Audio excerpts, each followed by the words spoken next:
آج کا ہمارا ٹاپک ہے قرآن کا پیغام، اور 5واں پیغام ہم جو ہے وہ اسٹڈی کریں گے. ٹھیک ہے، اس سے پہلے 4 پیغامات ہم نے آپ کو بتائے، جس میں اللہ تعالیٰ نے جو ہے وہ اپنی پہلے پیغام میں معرفت بیان کی کہ سب لوگ خدا کو پہچان لیں، اور پھر انسان کے اندر صحیح اور غلط پہچاننے کا مادہ اللہ نے رکھا. پھر اس صحیح غلط کو پہچاننے کے مادے کے بعد بنیادی اخلاقیات انسان کو قرآن کے ذریعے سکھائے.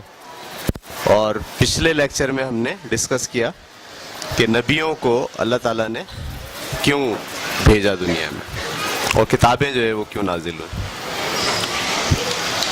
آج کے اس ٹاپک میں ہم سورہ جمعہ کی آیت نمبر 2 اس کو اسٹڈی کریں گے.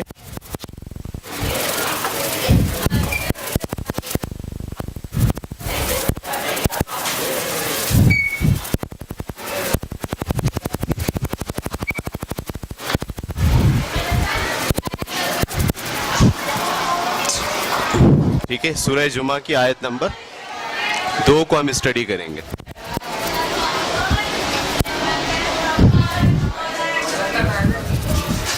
کلاس میں اس آیت کے ترجمے کو پڑھنے سے پہلے چھوٹا سا بیک گراؤنڈ جو ہے وہ آپ کو سمجھنا ہے. بیک گراؤنڈ یہ ہے کہ اللہ تعالیٰ نے نبی بھیجے ہر قوم میں، ہر جگہ پہ، دنیا کے ہر خطے میں. لیکن جو نبی اللہ تعالیٰ بھیجتے ہیں وہ کوئی اوپر سے نازل تو نہیں ہوتے نا، وہ تو انسانوں سے ہی انتخاب کرتے ہیں اللہ تعالیٰ. تو پہلے جو ہے وہ اللہ تعالیٰ کا طریقہ کار یہ رہا کہ وہ فرداً مختلف قوم میں نبی بھیجتے. ایک نبی اس قوم میں چلا گیا، ایک نبی اس قوم میں چلا گیا، ایک نبی اس قوم میں چلا گیا. ٹھیک ہے، ابراہیم علیہ السلام تک مختلف قوموں میں مختلف نبی آتے رہے الگ الگ. ٹھیک ہے، ابراہیم علیہ السلام کے بعد اللہ تعالیٰ نے بظاہر جو نظر آتا ہے وہ یہ ہے کہ وہ اپنی حکمت عملی تبدیل کی ہے، اور اب فرداً نبی بھیجنے کے بجائے اللہ تعالیٰ نے پوری ایک قوم کا انتخاب کر لیا ہے کہ یہ قوم پوری دنیا میں اللہ تعالیٰ کے پیغام کو پہنچائے گی. اور وہ قوم ہے ابراہیم علیہ السلام کی قوم. ٹھیک ہے، باضابطہ اس کا تذکرہ جو ہے وہ قرآن میں اللہ تعالیٰ نے کیا ہے کہ اللہ تعالیٰ نے بے شمار طریقے سے ابراہیم علیہ السلام کو جو ہے وہ ٹیسٹ کیا، ان کے امتحانات لیے. ٹھیک ہے، اور اللہ تعالیٰ نے قرآن میں اس کا اظہار کیا ہے کہ پھر ان کو اللہ تعالیٰ نے ہر معاملے میں پکا پایا. لفظ استعمال کیا حنیف ابراہیم علیہ السلام کے بارے میں، کہ وہ سارے ٹیسٹ میں پاس ہوئے. اس کے بعد اللہ تعالیٰ نے ابراہیم علیہ السلام کی نسل کو، ابراہیم علیہ السلام کی اولاد کو، ان کی قوم کو انتخاب کر لیا، منتخب کر لیا کہ اب پوری دنیا کے اندر اللہ تعالیٰ کے پیغام کو یہ قوم جو ہے وہ پیغام پہنچائے گی. تو یہ ایک بات آپ کو ذہن میں رکھنا چاہیے، یہ ابراہیم علیہ السلام ہے.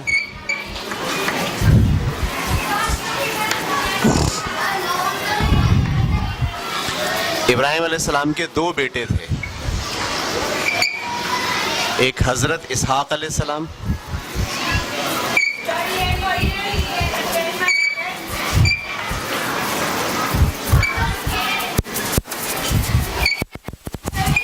اور ایک حضرت اسماعیل علیہ السلام.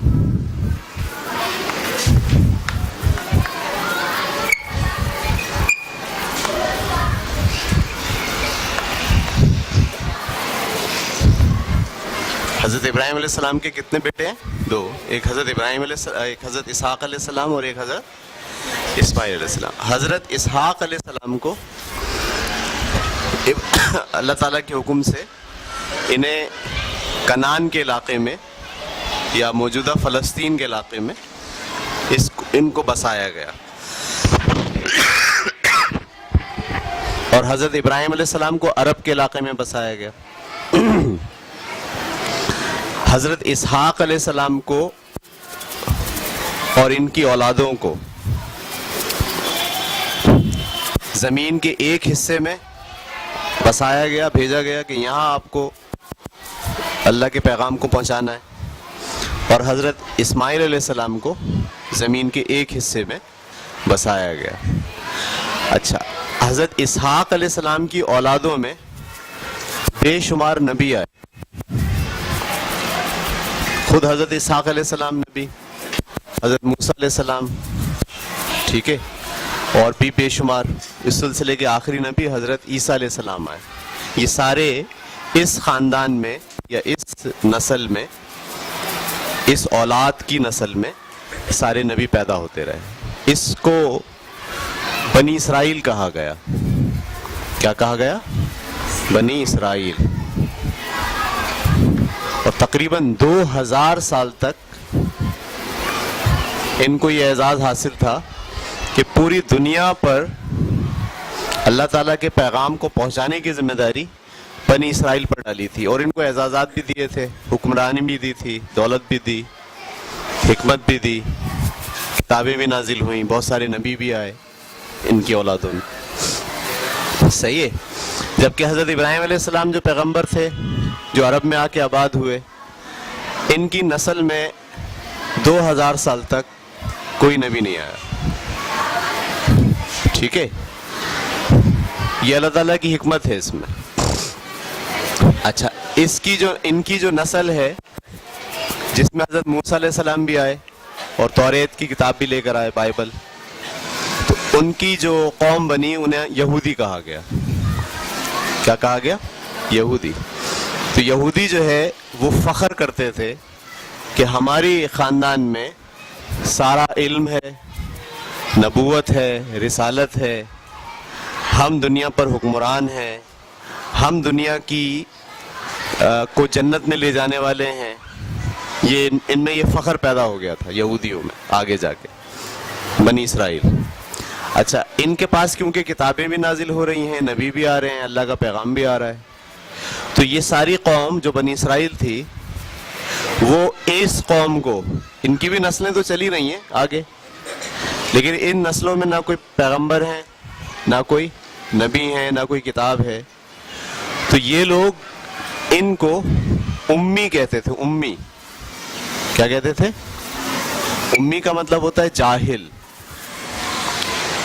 یا جن کو علم نہ ہو، یا جن کے پاس اللہ تعالیٰ کی ہدایت نہ پہنچے. ان کو کیا کہتے تھے؟ امی کہتے تھے. سمجھ میں آ رہی بات آپ کو؟ اچھا، یہاں اس سلسلے کے آخری جو پیغمبر تھے وہ کون تھے؟ حضرت عیسیٰ علیہ السلام. ان کو بھی یہودیوں نے، یہودی بن گئے تھے ٹھیکیدار مذہب کے، ہم ٹھیکیدار ہیں، اب ہم کریں گے ہر جو کام کریں گے. تو ان کو سمجھانے کے لیے جو نئے نبی آئے عیسیٰ علیہ السلام، یہودیوں نے سازش کر کے ان کو قتل تک کرنے کا پلان بنا لیا. صحیح ہے. تو اللہ تعالیٰ نے پھر اس قوم کو جس کا نام کیا تھا؟ بنی اسرائیل، اس کو معزول کر دیا. معزول کرنے کا مطلب ہوتا ہے اس سے اس کی جو فضیلت تھی وہ چھین لی. اور پھر آخری نبی صلی اللہ علیہ وسلم، محمد صلی اللہ علیہ وسلم، جو اللہ تعالیٰ نے بھیجے، وہ اس قوم میں نہیں بھیجے، یا اس جو برانچ تھی ابراہیم علیہ السلام کی نسل کی، اس میں نہیں بھیجے، بلکہ وہ جو آخری نبی آئے 2000 سال کے بعد، وہ کون آئے؟ نبی صلی اللہ علیہ وسلم اس نسل میں آئے. یہ بات آپ کو سمجھ میں آ رہی ہے؟ تو جب اس 2000 سال کے بعد نبی صلی اللہ علیہ وسلم کی بعثت اس کڑی میں ہوئی، تو یہ سارے جو لوگ تھے انہوں نے ان کو ماننے سے انکار کر دیا. کیوں؟ کیونکہ یہ اپنے آپ کو کیا سمجھتے تھے؟ افضل. یہ کیا سمجھتے تھے؟ ٹھیکیدار. یہ کیا سمجھتے تھے کہ ساری بات دنیا میں خدا کی جو ہے وہ کون پہنچائے گا؟ ہم پہنچائیں گے. تو ان کو یہ بات گوارا نہیں ہوئی کہ امیوں میں ایک نبی کیسے آ گیا، کیونکہ وہ کیا کہتے تھے؟ ان کو امی کہتے تھے. سمجھ میں آ رہی بات آپ کو؟ اس پس منظر کو آپ کے ذہن میں رکھتے ہوئے جب ہم سورہ جمعہ کی آیت نمبر 2 پڑھیں گے تو ہمیں ایک نیا پیغام جو ہے وہ قرآن کا ملے گا. یہ سمجھ میں آ گئی بات آپ کو؟ کسی کو اتارنا ہے تو اسے اتار لیں. مٹا دو.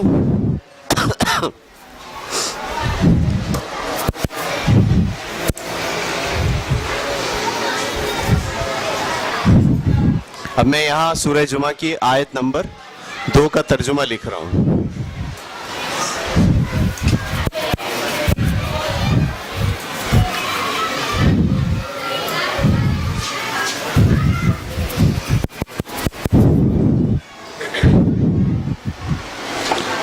اسی نے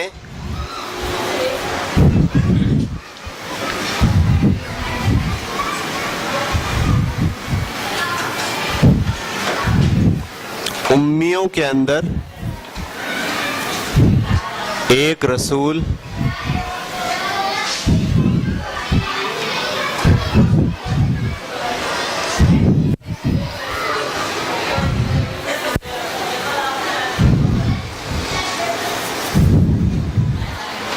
انہی میں سے اٹھایا ہے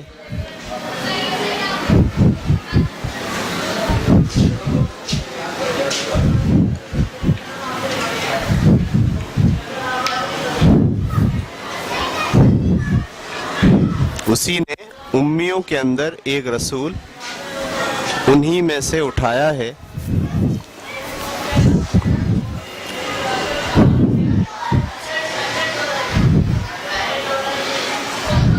جو اس کی آیتیں انہیں سناتا ہے.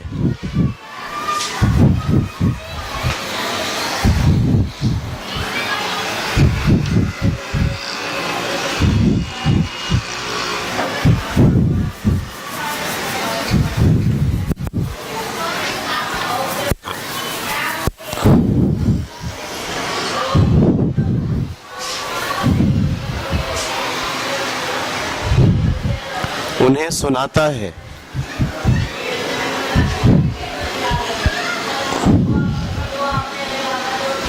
اور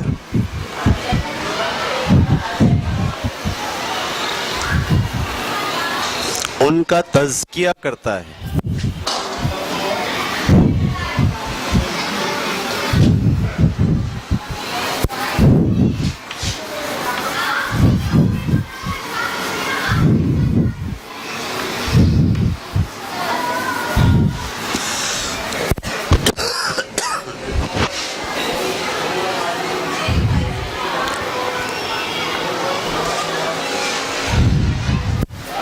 اور اس کے لیے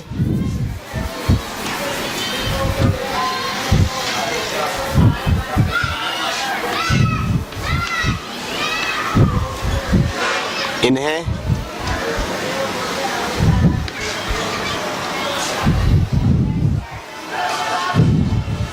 قانون اور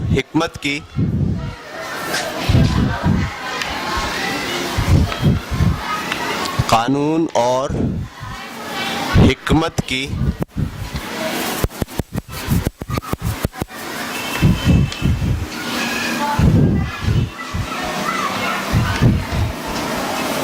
تعلیم دیتا ہے.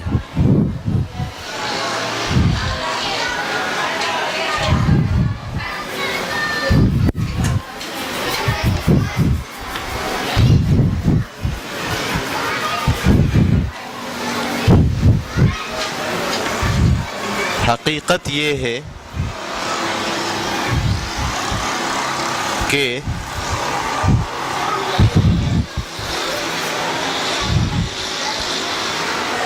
اس سے پہلے یہ لوگ کھلی گمراہی میں تھے.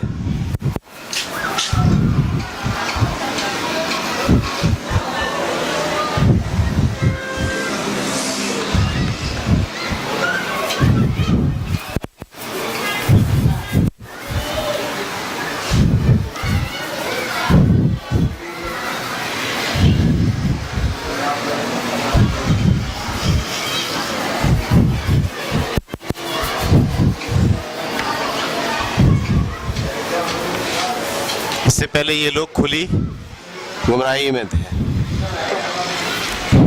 ٹھیک ہے. یہ سورہ جمعہ کی آیت نمبر 2 ہے, اسے ہم آج پڑھیں گے. ٹھیک ہے. قرآن اس بارے میں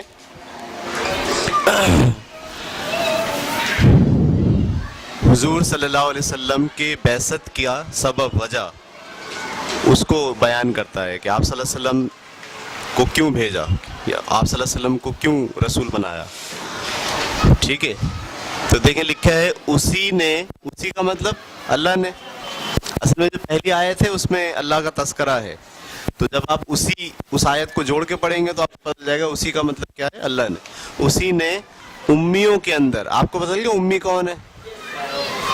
ٹھیک ہے. امی کس کو کہتے تھے؟ یہ سارے جو بنی اسرائیل کی قوم تھی, یہ بنی اسماعیل کی پوری قوم کو جاہل اور اللہ تعالیٰ کے پیغام سے ناواقف اور کتابوں سے ناواقف اور پیغمبروں سے ناواقف, تو ان کو وہ مذاق میں ان کی تحقیر کرتے, حقارت سے ان کو بولتے تھے امی. تو اللہ تعالیٰ نے بھی یہی لفظ استعمال کیا ہے ان کو بتانے کے لیے کہ یہ اللہ کی مرضی ہے, وہ جس قوم میں چاہے نبی کو پیدا کر دے. یہ تمہاری کوئی اجارہ داری نہیں ہے, کوئی ٹھیکے والی بات نہیں ہے کہ اب ساری زندگی جو ہے تم ہی لوگوں کو ٹھیکہ لوگے. وہ یاد رکھیں جب آپ سورہ بقرہ پڑھتے ہیں, الحمدللہ رب العالمین پہلی سورت ہے, اس کے فوراً بعد دوسری سورت شروع ہوتی ہے سورہ بقرہ. اس پوری سورت میں آپ جب توجہ سے پڑھیں گے تو اللہ تعالیٰ بنی اسرائیل سے ہی مخاطب ہیں اور ان کو بتا رہے ہیں کہ ہم نے تمہارے ساتھ کیا کیا کیا اور تم نے ہمارے پیغام کو اور ہمارے دین کو کس طرح نقصان پہنچایا. اس میں اتنی مثالیں اللہ تعالیٰ نے دی, اتنی مثالیں دی, اتنی مثالیں دی ہیں کہ بتایا ہے کہ تم اس قابل اب نہیں ہو کہ اس پوری دنیا کی رہبری, رہنمائی اب تمہارے بس کی بات نہیں ہے, لہٰذا یہ منصب میں تم سے چھین رہا ہوں اور تم سے چھین کر اب کس کو دوں گا. ابراہیم علیہ السلام کی جو دوسری شاخ ہے, جو بنی اسماعیل کی شاخ ہے, جس میں حضور صلی اللہ علیہ وسلم آخری نبی کے طور پر اللہ تعالیٰ نے بھیجے, اور پھر یہ طے کر دیا کہ حضور صلی اللہ علیہ وسلم کی تعلیم, تربیت اور ان کے ذریعے سے اب اس پوری دنیا کے انسانوں کی رہنمائی ہوگی. اب جو رہبر ہوں گے, لیڈر ہوں گے, خدا کا پیغام پہنچانے کے لیے جن کو اتھارٹی حاصل ہوگی, وہ اب محمد صلی اللہ علیہ وسلم ہوں گے. صحیح ہے. تو اب اس کا تذکرہ کر رہے ہیں. اسی نے امیوں کے اندر ایک رسول انہی میں سے اٹھایا, یعنی اسی قوم میں سے منتخب کیا ہے, جو اس کی آیتیں انہیں سناتا ہے. کس کی آیتیں سناتا ہے؟ اللہ تعالیٰ کی آیتیں انہیں سناتا ہے. صحیح ہے.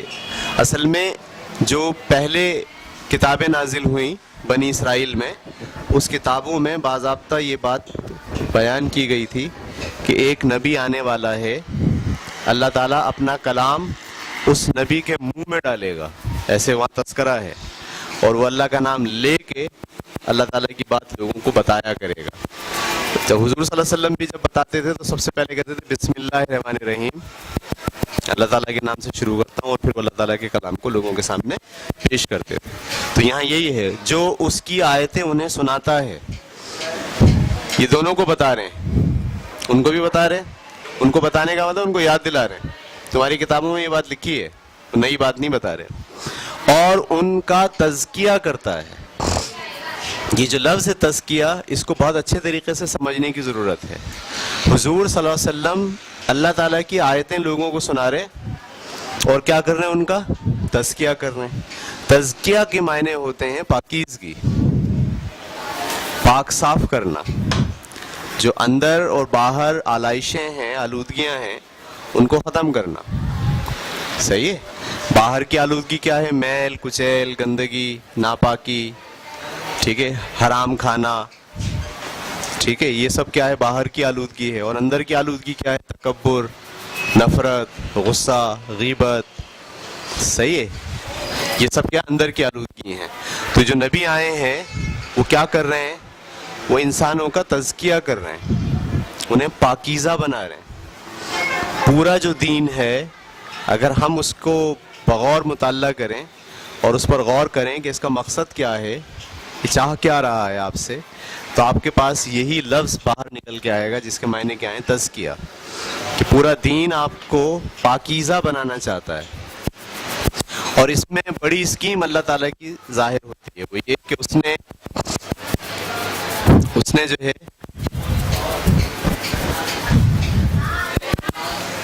ایک جنت بنائی ہے، ٹھیک ہے، وہ جنت پاکیزہ لوگوں کے لیے تیار کی ہوئی ہے، اور وہ اس دنیا میں پاکیزہ لوگوں کو منتخب کر رہا ہے، پاکیزہ لوگوں کا انتخاب کر رہا ہے تاکہ وہ اس جنت کو بسا سکے.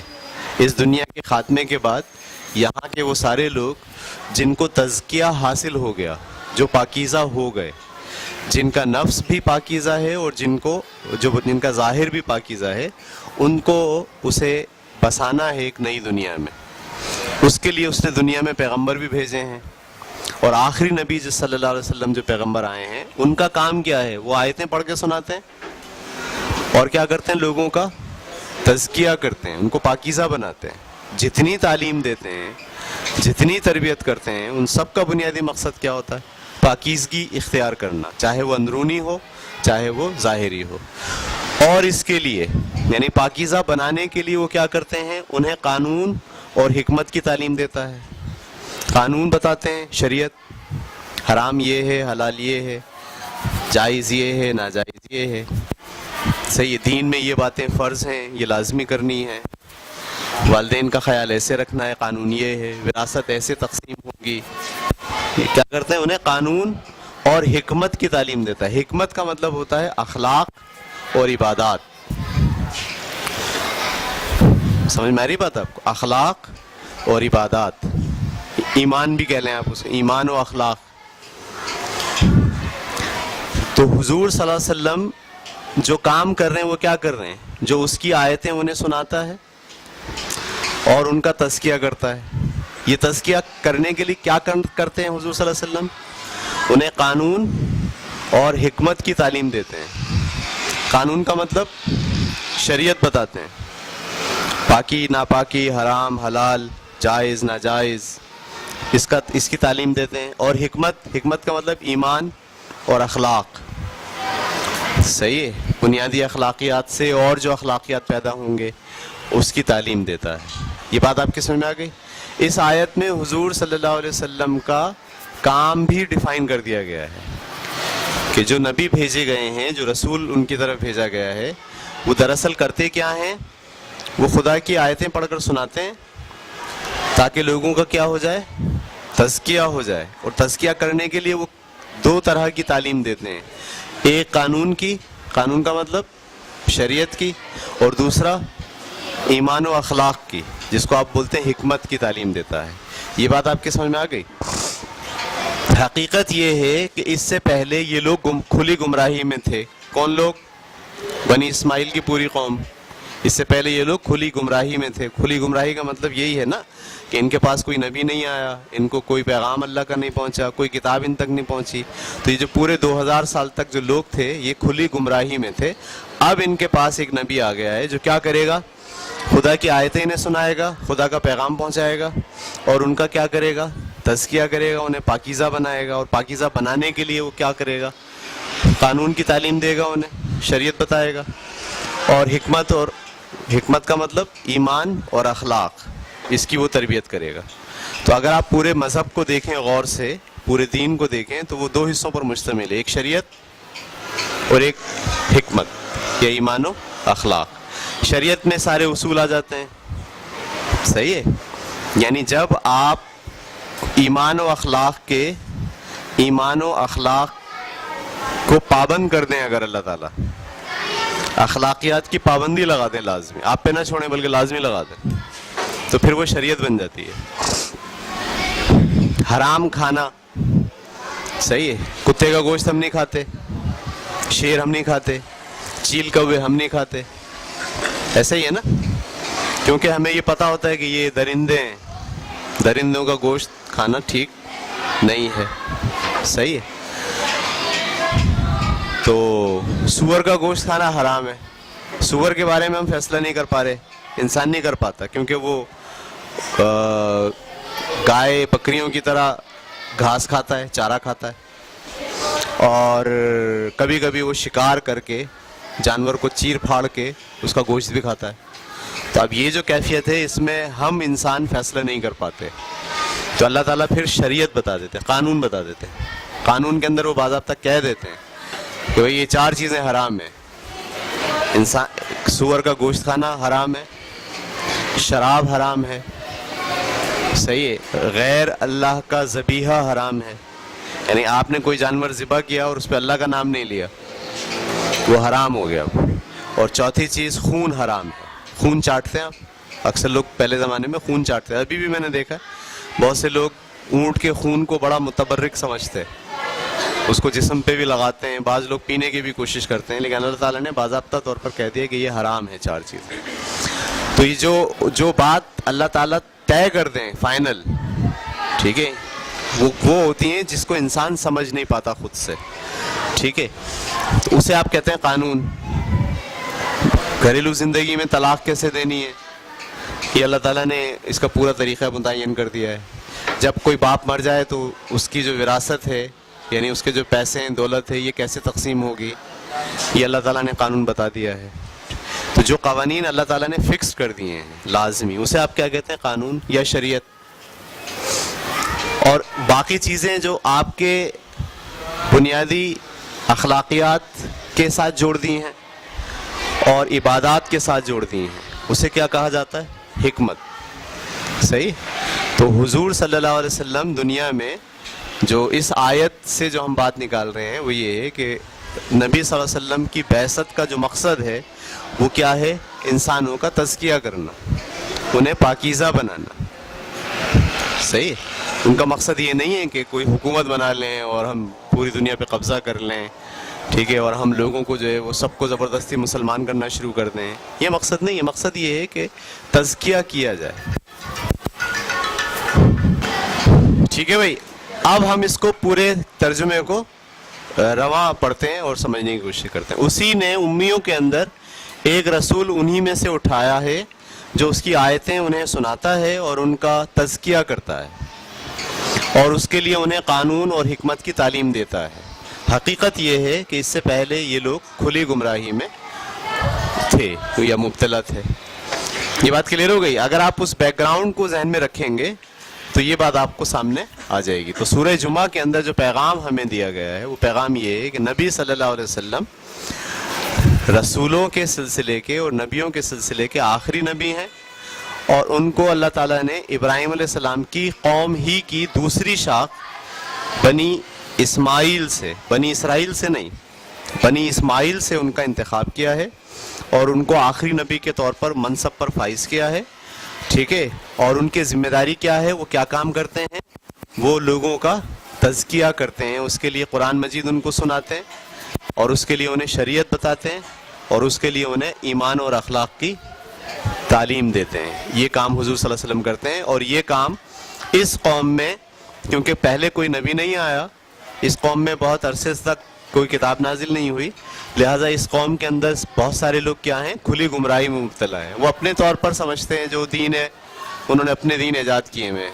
وہ بتوں کی بھی پوجا کرتے ہیں, ٹھیک ہے, وہ نیکی اور بدی کا صحیح تصور نہیں رکھتے, اس لیے کہ کوئی پیغام ان کو نہیں ملا, اس قوم کے اندر کوئی نبی نہیں آیا. ٹھیک ہے. تو اب اللہ تعالیٰ نے انتخاب کر لیا ہے, بنی اسماعیل کو فضیلت عطا فرمائی ہے اور بنی اسرائیل کو معزول کیا ہے. ٹھیک ہے. قرآن مجید جب آپ پڑھیں گے شروع سے ہی تو آپ دیکھیں گے کہ اللہ تعالیٰ نے سورہ بقرہ میں, اس کے بعد سورہ آل عمران میں, صحیح, یہ جیسے جیسے سورت پڑھتے جائیں گے اس میں آپ دیکھیں گے کہ اللہ تعالیٰ صرف حجت تمام کر رہے ہیں, دلیلیں دے رہے ہیں کہ میں نے تمہارے ساتھ یہ کیا تھا, تم نے کیا کرا, میں نے تمہیں فضیلت دی, تم نے کیا کرا, تم نے میری بات نہیں مانی, تم نے ہمیشہ جو ہے وہ تکبر سے کام لیا. بلکہ اللہ تعالیٰ نے جرائم گنوائے, تمہارا پہلا جرم یہ, دوسرا جرم یہ, تیسرا جرم یہ. جب آپ ان جرائم کے, ابھی ہم پڑھیں گے اس میں بھی کوئی پیغام میں, تو جو جرائم کی لسٹ اللہ تعالیٰ نے گنوائی ہے بنی اسرائیل کو, آپ حیران ہوں گے کہ وہی جرائم آج ہمارے اندر بھی پیدا ہو گئے. تو یہ انشاءاللہ کسی میسیج میں یہ بات آئے گی کہ جو کون کون سے جرائم تھے جو بنی اسرائیل جو ہے وہ اس میں مبتلا ہو گئے تھے. ٹھیک ہے, جب ہم وہ پڑھیں گے تو ہم اس وقت موازنہ کر رہے ہوں گے کہ کیا یہ جرائم ہمارے اندر تو نہیں ہے, تو پتہ چلے گا یہ جرائم ہمارے اندر بھی موجود ہے. تو ہمیں بھی اللہ تعالیٰ کے سامنے توبہ کرنی ہوگی, ان جرائم کو چھوڑنا پڑے گا. بہت سادہ سادہ, جیسے اس میں لکھا ہے کہ تم نے مجھ سے اقرار کیا تھا کہ تم والدین کی نافرمانی نہیں کرو گے, لیکن دیکھو تم نے اپنے والدین کی نافرمانی شروع کر دی ایسے ایسے ایسے ایسے, لہٰذا میں نے تمہیں معزول کر دیا. اس کو ہم پڑھیں گے اور پڑھ کے سوچیں گے کہ ہمیں بھی تو اللہ تعالیٰ نے کہا ہے کہ والدین کی فرما برداری کرو, ہم بھی تو کہیں نافرمان نہیں ہیں. اگر ہم بھی نافرمان ہوں گے تو اللہ تعالیٰ ہمیں بھی معزول کر دے گا, یا ہمیں بھی ہماری طرف سے بھی جو اس کی رحمت ہے وہ ٹھہر جائے گی. ٹھیک ہے, بس آج کے لیے اتنا کافی ہے.